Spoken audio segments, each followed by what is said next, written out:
Hello everyone, आज की मेरी ये वीडियो अभिवृद्धि पे है। आइए हम देखते हैं कि अभिवृद्धि और विकास होता क्या है। अभिवृद्धि एवं विकास की प्रक्रियाएं उसी समय से आरंभ हो जाती है जिस समय बालक माँ के गर्भ में होता है। अर्थात बालक के विकास की प्रक्रिया माँ के गर्भ से ही आरंभ हो जाती है। ये प्रक्रियाएं जन्म के बाद शैशवावस्था, बाल्यावस्था, किशोरावस्था, प्रौढ़ावस्था तक चलती रहती है। विकास की प्रत्येक अवस्था की अपनी अपनी विशेष भूमिका होती है। शिक्षा के क्षेत्र में अभिवृद्धि एवं विकास का बड़ा ही महत्व है। सामान्यतः अभिवृद्धि एवं विकास दोनों को एक ही अर्थ में प्रयोग किया जाता है, किंतु दोनों शब्दों के अर्थ में कुछ अंतर होता है। अभिवृद्धि का संबंध केवल सजीव, मूर्त जीवों या वनस्पतियों से ही होता है। यह मात्रात्मक होता है, अर्थात अभिवृद्धि को मापा और तौला जा सकता है एवं इसका मापन गणितीय विधियों से भी किया जा सकता है, जैसे कि किसी व्यक्ति की लंबाई में कितनी वृद्धि हो रही है एवं उसके भार की माप करना संभव है। अभिवृद्धि के संबंध में फ्रैंक ने एक परिभाषा दी है जो कुछ इस प्रकार है। अभिवृद्धि से तात्पर्य कोशिकाओं में होने वाली वृद्धि से है, जैसे लंबाई और भार में वृद्धि, अर्थात कोशिकीय वृद्धि को ही अभिवृद्धि कहा जाता है।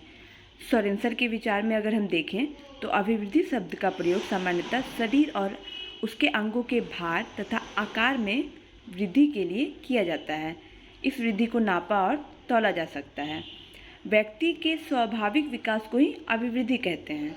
गर्भाशय में भ्रूण बनने के पश्चात जन्म होते समय तक उसमें जो भी कुछ प्रगतिशील परिवर्तन होते हैं वह अभिवृद्धि ही है।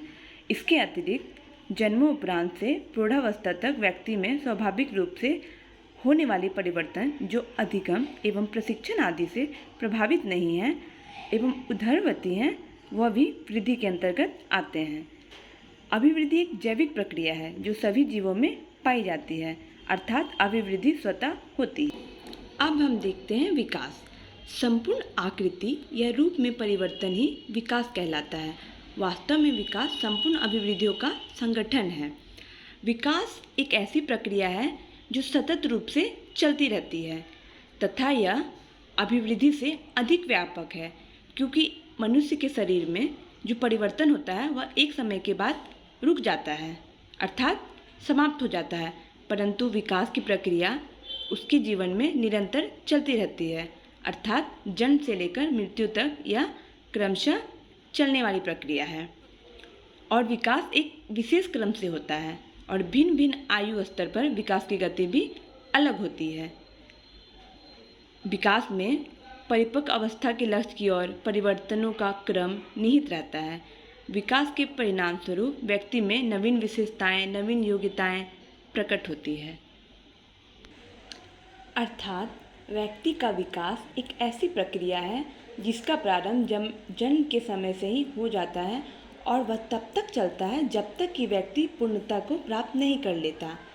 अर्थात व्यक्ति विकास से अधिकतम संगठन और एकीकरण की पूर्णता की प्रक्रिया है।